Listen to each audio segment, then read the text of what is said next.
Olá a todos vocês, que a graça e a paz do nosso Senhor e Salvador Jesus Cristo permaneçam com todos de um modo muito especial. Estamos juntos mais uma vez para meditar acerca da palavra de Deus através da Bíblia como única regra de fé e prática para todo cristão.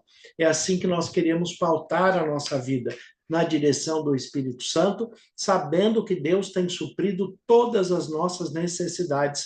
E é muito bom quando nós compreendemos que Deus está conosco, nos dirigindo. Ele não simplesmente criou o universo, criou o mundo, nos criou e colocou aqui para que nós vivamos do nosso jeito. Ele nos deu instruções claras para que nós vivamos em amor e dentro desta perspectiva de amor nós possamos suportar e socorrer uns aos outros. Suportar não no sentido de aguentar a chatice, como é o senso comum dessa aplicação, mas o suportar de dar suporte, ser uma pessoa que consegue dar suporte ao outro que necessita de amor, de acolhimento, de abraço, de carinho.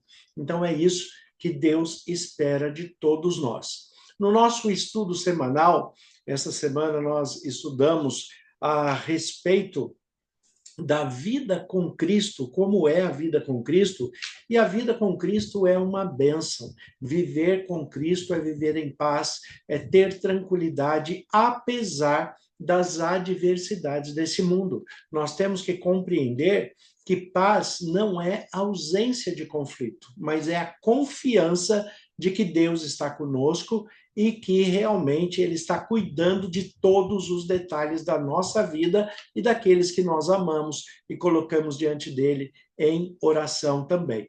Então, estando Deus conosco todos os dias e nos dirigindo pela sua palavra, a Bíblia, então nós temos que ser coerentes com a nossa fé, com aquilo que nós acreditamos. O texto de Colossenses, capítulo 3, versículo 14, ele diz assim: acima de tudo isto, porém, esteja o amor, que é o vínculo da perfeição. Olha aqui, o amor é o vínculo da perfeição. E o que isso significa? O que de fato quer dizer quando o apóstolo Paulo escreve à igreja de Colossos falando que o amor é o vínculo da perfeição.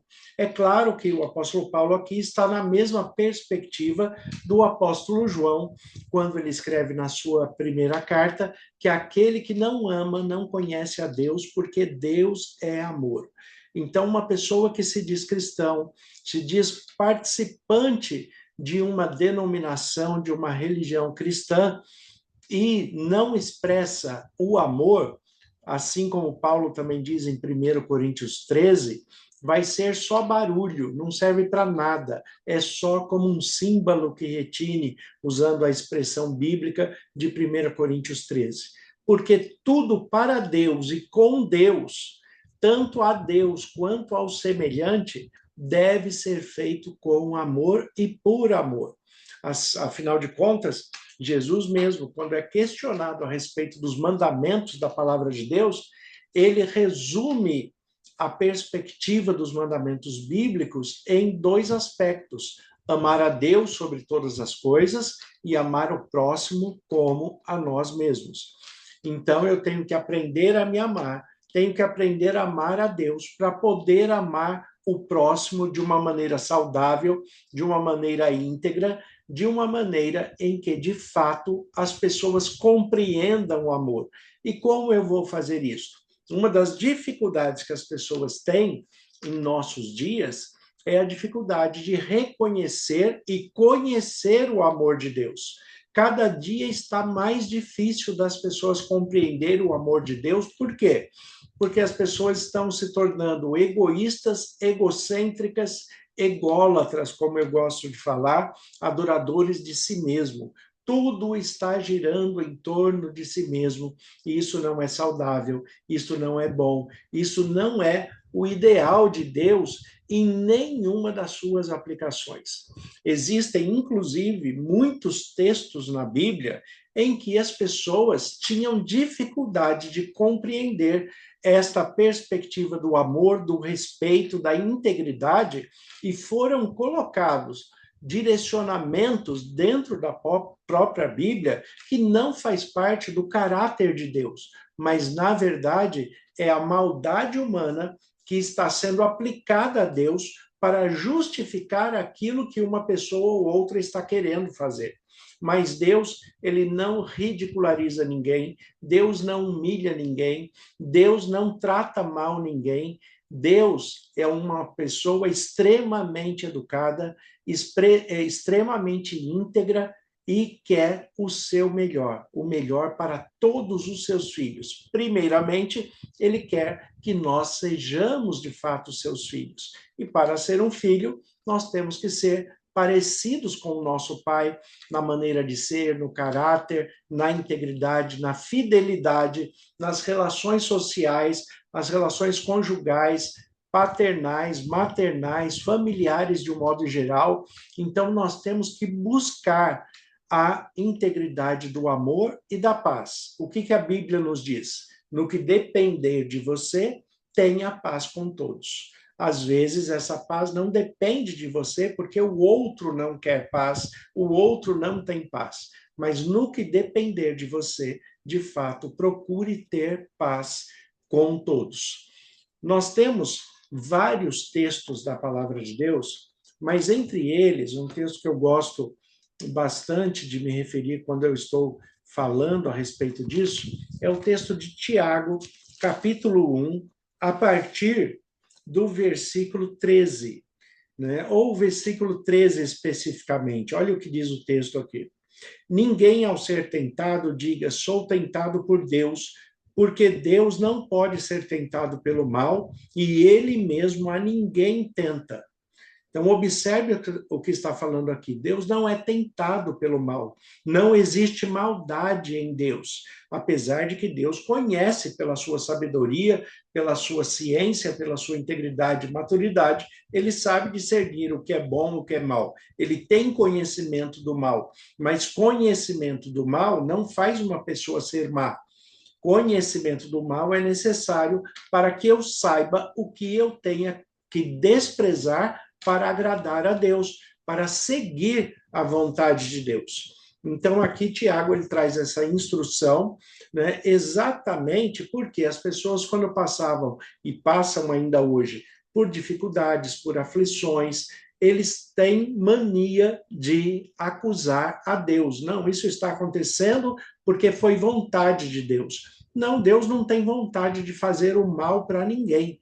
Deus não pode ser tentado pelo mal e ele mesmo não tenta ninguém. Ele não vai provocar um mal na sua vida para que depois ele venha resolver e parecer que ele seja bom. Ele não precisa disso.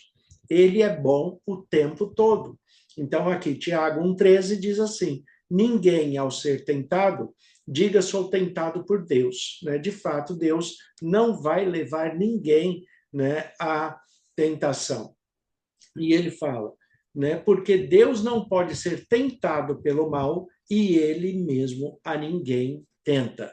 Então, como que acontece os males em nossas vidas? O texto continua e explica isso com detalhes. Ele diz assim, versículo 14, ao contrário, cada um é tentado pela sua própria cobiça, quando esta atrai e seduz. Então, a cobiça, depois de haver concebido, dá a luz ao pecado. E o pecado, uma vez consumado, gera a morte. Então, aqui nós temos uma progressão desde o desejo mal, né, do desejo em que alguém está pensando em fazer algo contra a vontade de Deus, e aí, pela sua própria cobiça, pelo seu próprio desejo, pelo seu próprio interesse, ele acaba fazendo esse mal quando ele coloca em prática o mal que estava dentro dele, então ele transforma em pecado, e um pecado, uma vez consumado, sem haver a característica da confissão,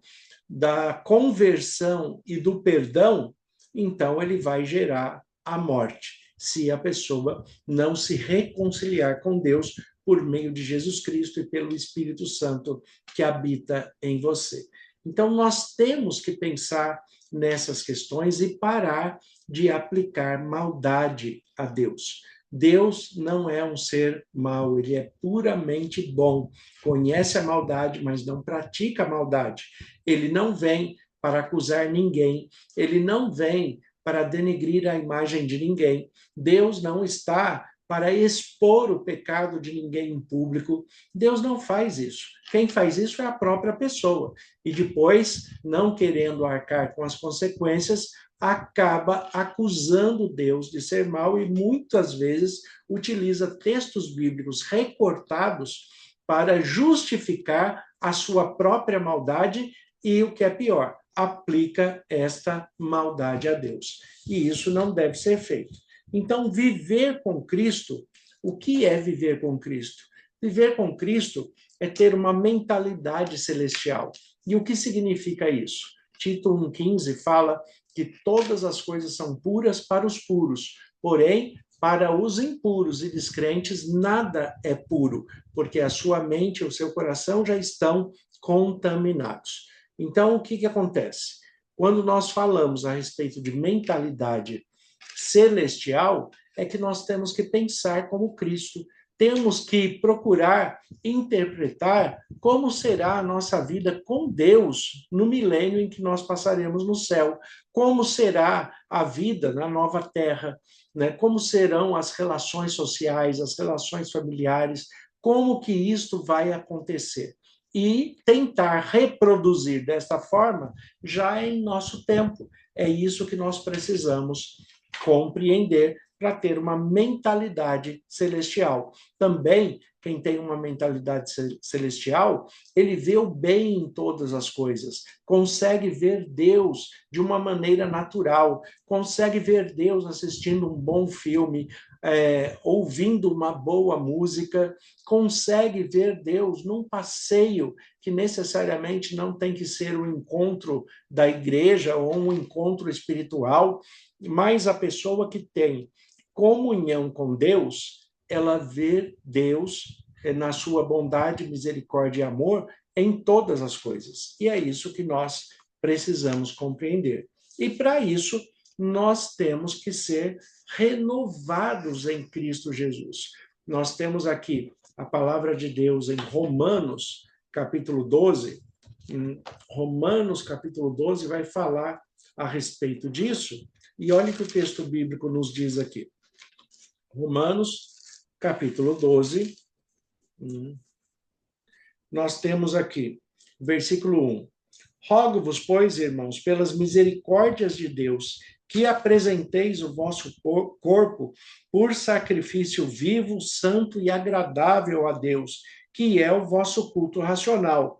E não vos conformeis com este século, mas transformai-vos pela renovação da vossa mente, para que experimenteis qual seja a boa, agradável e perfeita vontade de Deus.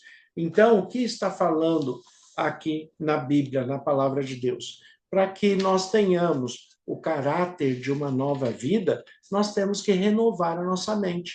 Nós temos que ter a mente de Cristo, pensar naquilo que é justo, naquilo que é bom, naquilo que é correto, pensar em tudo o que Deus tem feito por cada um de nós. E assim nós seremos renovados no conhecimento para poder ter a mente e o caráter de Cristo, sendo guiado pelo Espírito Santo, como o próprio Jesus Cristo foi. Lembra do que ele falou? O Espírito de Deus está sobre mim. Então, nós precisamos também nos submeter à autoridade do Espírito Santo para que ele nos conduza, para que ele esteja conosco todos os dias e que tenhamos uma vida leve, uma vida de amor, uma vida de paz, uma vida de respeito, de integridade, de dignidade, porque isto é louvor ao nome de Deus, que é o nosso Pai e o nosso Criador. Então, quando nós nos comportamos com integridade, com fidelidade, com moral, com ética, com princípios e valores, nós estamos louvando ao nosso Pai Celestial, porque estamos sendo cada vez mais parecidos com o nosso Senhor e Salvador, Jesus Cristo, que é o nosso Senhor, o nosso Salvador, mas é também Filho de Deus e é o nosso irmão para a eternidade. E para isso, nós temos que viver numa perspectiva de uma nova vida. E vivendo dentro dessa perspectiva, o que você acredita que tenha que mudar no seu cotidiano, na sua relação familiar, na sua relação conjugal, na sua relação social com os amigos, o que você acredita que você precisa melhorar, ser transformado pelo poder de Deus, pela palavra e pelo Espírito Santo, para que nós possamos, de fato, viver em paz, para que você tenha um lar abençoado com a confiança e a tranquilidade da presença de Deus e a direção do Espírito Santo. O que falta para você compreender que Deus te ama e quer o melhor para você, para a sua família e para todos aqueles que você ama também.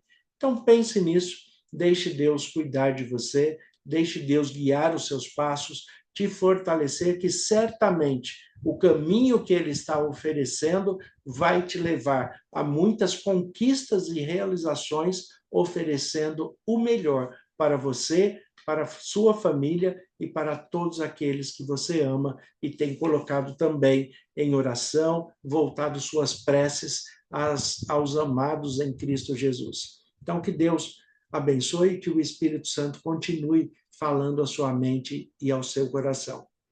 Senhor, nosso Deus e Pai, nós te agradecemos pela tua palavra que é viva e eficaz.